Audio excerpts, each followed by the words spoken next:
मैं डॉक्टर पाशा से शुरुआत करती हूँ। डॉक्टर पाशा, ये जो रिपोर्ट है, ये कितनी डैमेजिंग रिपोर्ट है और क्या ये रिपोर्ट मोदी जी के झूठ का पर्दाफाश करती है? मोहसिन भी हमारे साथ जुड़ गए। मोहसिन, आपका स्वागत है। यस डॉक्टर पाशा जी, अनम्यूट कर लीजिए। पाशा सर, अनम्यूट कर लीजिएगा प्लीज। जी, धन्यवाद। ये रिपोर्ट मेरे ख्याल से कुछ चौंकाने वाली बात इसमें नहीं है, क्योंकि ये जो मामला पहलगाम का और जो ट्रम्प बार बार कहते रहे हैं सीज़फायर के बारे में और चाइनीज हथियार के बारे में, ये अप्रैल से लगातार सिलसिला चला आ रहा है।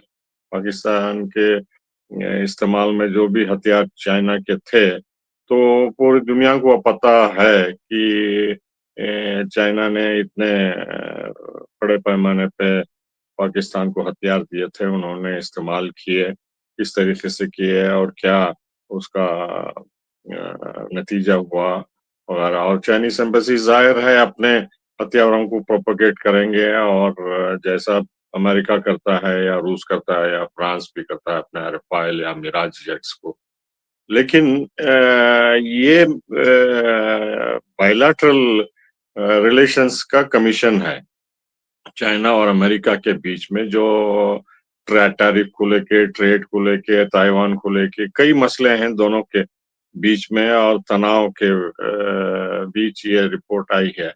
लेकिन इसमें जो है पहलगाम का रेफरेंस और इंडो पाक वार और प्रेसिडेंट ट्रम्प का सीज़फायर का अटेम्प्ट जो है, ये डेलिबरेटली इसमें लाया गया है ताकि ये बताने की कोशिश कर रहे हैं कि चाहे पाकिस्तान और चीन के बीच में रिलेशंस गहरे हों या लॉन्ग स्टैंडिंग हो, लेकिन अब जो है पाकिस्तान के रिलेशंस अमेरिका से मजबूत हुए हैं, और वो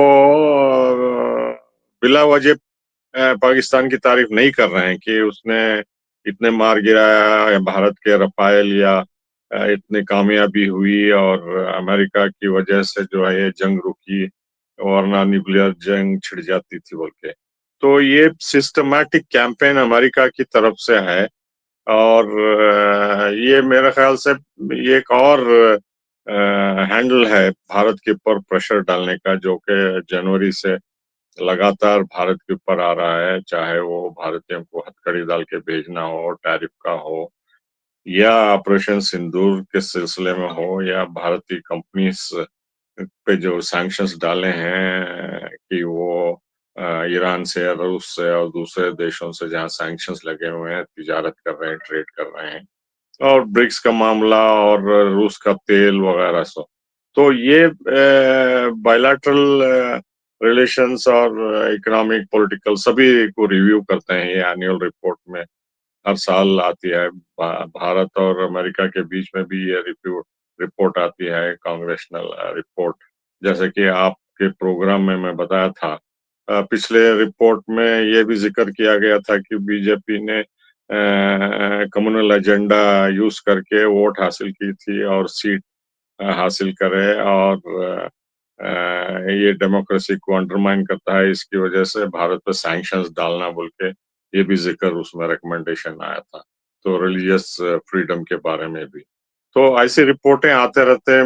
मेरे ख्याल से अभी तक प्रेसिडेंट डोनाल्ड ट्रंप नहीं देखे होंगे ये रिपोर्ट,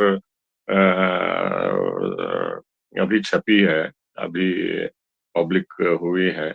लेकिन इससे साफ दो चीजें पता चलते हैं। एक तो जो हमें मालूम थी ये सब बातें वो दोहराई गई हैं, चाहे वो ऑपरेशन सिंदूर के बारे में हो या पहलगाम के बारे में हो या चाइनीज हथियार के बारे में। लेकिन जो शब्द इस्तेमाल किया गया है, इंसर्जेंट, जो पहलगाम में हुआ, ये बहुत महत्वपूर्ण है, क्योंकि अमेरिका जो है ये हर कहीं इस्तेमाल करता है जहां भी वो अपने लोगों को सपोर्ट करते हैं। इंसर्जेंसी बोल के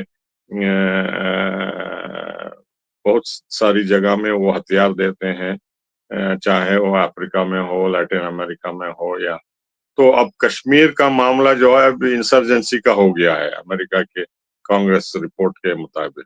तो इसके लॉन्ग टर्म इम्प्लीकेशंस मैं देखता हूँ कि वहाँ जो पहलगाम में हुआ, बहुत दिलचस्प बात है कि वाइस प्रेसिडेंट जेडी वांस भारत में थे जब ये पहलगाम का अप्रैल में हमला हुआ। और मुझे शक बढ़ता जा रहा है, मेरा शक कि ये जॉइंट ऑपरेशन तो नहीं था पाकिस्तान और अमेरिका के बीच में हाँ, यही तो बड़ी बात मिलके। है। यही तो बड़ी बात है कि क्या भारत इस चीज को भाप नहीं पाया कि ये एक जॉइंट ऑपरेशन था पाकिस्तान और चाइना का। और ये बात जो जो ये पेज दिखाता है, ये रिपोर्ट का, ये तो साफ दिखता है यूएससीसी का जो ये रिपोर्ट है। जी डॉक्टर पाशा। जी, देखिए मैं कई बार कह चुका हूँ कि अमेरिका जो है स्ट्रेटेजिक पार्टनरशिप का दुरुपयोग कर रहा है। वो हम दोस्ती का जो है इस्तेमाल करके जो है हमें छुरा भोंक रहा है। चाहे वो जो भी पॉइंट्स मैं बताया ब्रिक्स के बारे में, रशिया, चाइना के बारे में या ऑपरेशन सिंदूर के बारे में, हर मामले में जो है वो दोस्ती का मखौटा पहन के ना दुश्मन जो करता है वही कर रहे हैं। पाकिस्तान की तारीफ करना और इनडायरेक्टली टर्की को, सऊदी अरेबिया को एनकरेज करना, पाकिस्तान के साथ आप मिलिट्री रिलेशंस करिए, डिफेंस कोऑपरेशन एग्रीमेंट करिए वगैरह। अब देखिए, अब मोहम्मद बिन सलमान जो क्राउन प्रिंस सऊदी अरेबिया के हैं, तो वो अमेरिका को मना के F-35 लेने का प्लान कर रहे हैं, जो कि सिर्फ अभी तक इजराइल और बर्तानिया के पास हैं। तो इसका मतलब क्या है? तो इसके इम्प्लीकेशंस भारत और पाकिस्तान के ऊपर भी होंगे, नेशनल सिक्योरिटी पे भी होंगे, क्योंकि अमेरिका के ट्रेनर्स के अलावा जो एडवाइजर्स होंगे, शायद पाकिस्तान के भी होंगे, जो कई सालों से वहाँ सऊदी एयरफोर्स और मिलिट्री को ट्रेनिंग देते आ रहे हैं। तो पाकिस्तानियों को भी ये जो है F-35 के बारे में एक्सेस होगा और पूरा टेक्निकल ना हो उनको भी पता चलेगा। और बाद में अगर भारत और अमेरिका के बीच में जो तनाव है कम नहीं होता, तो शायद अमेरिका भी पाकिस्तान को देगा as major non NATO ally, जो सऊदी अरेबिया को टाइटल दिए हैं। तो ये सिलसिला जो है ट्रंप एडमिनिस्ट्रेशन से लगातार ये हो रहा है कि पाकिस्तान जो हमारा दुश्मन है, उसको इस्तेमाल करके जो है अपने स्ट्रैटेजी में लाना चाह रहे हैं ये। जी। जी। और डॉक्टर पाशा आपसे पूछूंगी, ये रिपोर्ट कितनी निष्पक्ष है, और खासकर इसका पेज 108 और 109, ये बात पे मोहसिन से भी बाद में पूछूंगी। ये जो बिल्कुल साफ इसमें ये लिखा हुआ है इस पेज पर कि Pakistan military success over India in its 4-day clash showcase Chinese weaponry, इसको हाईलाइट कर करके इन चीजों को दिखाया जा रहा है। और while characterization of this conflict as a proxy war may overrate China's role as an instigator, Beijing opportunistically leveraged the conflict to test and advertise the sophistication of its weapons, useful in the context of the ongoing border tensions with India and its expanding defense industry goals. As Pakistan's largest defense supplier, China provided approximately 82% of the country's arms imports from 2019 to 2023. पूरा बकायदा उन्होंने describe किया हुआ है as Pakistan. This clash was the first time China's modern weapon systems, including the HQ-9 air defense system, PL-15 air-to-air missiles, and J-10 fighter aircraft, were used in active combat, serving as a real-world field experiment.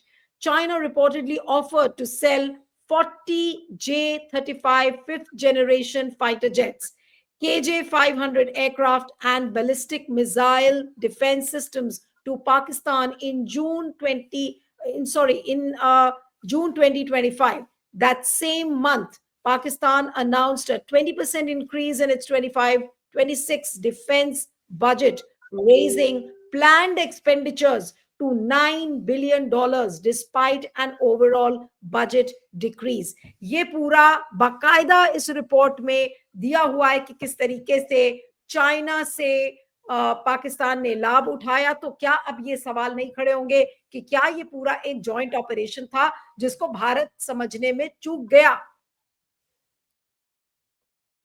जी, देखिए ये drawbacks India foreign policy में नहीं, defence policy में भी उभर के आ रहे हैं कि दूसरे देश अब हमें ये बता रहे हैं कि आपकी कमियां क्या हैं, शॉर्ट कमिंग्स क्या है, वीकनेसेस क्या हैं डिफेंस में, और किस तरह हर आप देश कमजोर हैं। थपथपाते रहते हैं। मोदी जी ने कहा कि अरे हमने तो घुस के मार दिया, सबको ध्वस्त कर दिया। अब ये जो रिपोर्ट आ रही है ये कुछ और कह रही है, तो झूठ कौन बोल रहा है? ये रिपोर्ट झूठी है या मोदी जी, मोदी सरकार जिस तरीके के क्लैरिफिकेशन दे रही है वो गलत है? देखिए ये आपके चैनल से इसका कुछ खास इम्पैक्ट नहीं होगा। लोग समझदार हैं, वो समझ जाएंगे कि कौन झूठ बोल रहा है, कौन सच बोल रहा है, कौन सा चैनल रियलिस्ट है और कौन सा प्रैग्मेटिक है, कौन सा जो है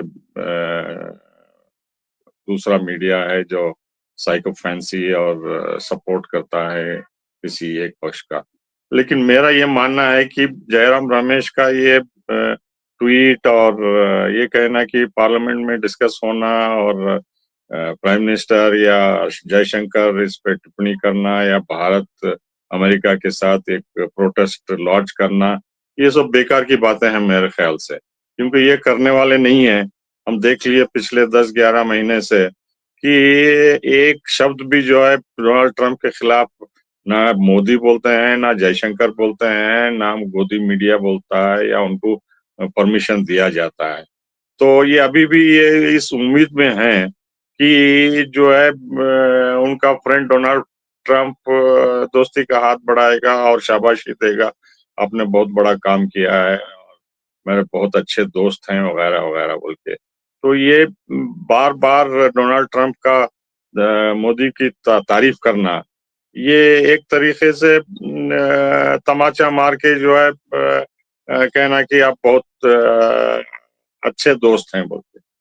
तो यही कांग्रेशनल रिपोर्ट भी कंफर्म करती है कि जो चीन ने हथियार सप्लाई किया पाकिस्तान को, वो ये फैक्ट है। कोई इसको डिनाई नहीं कर सकते, ना भारत ना अमेरिका। और अमेरिका इस बात को हाईलाइट कर रहा है इसलिए कि उनके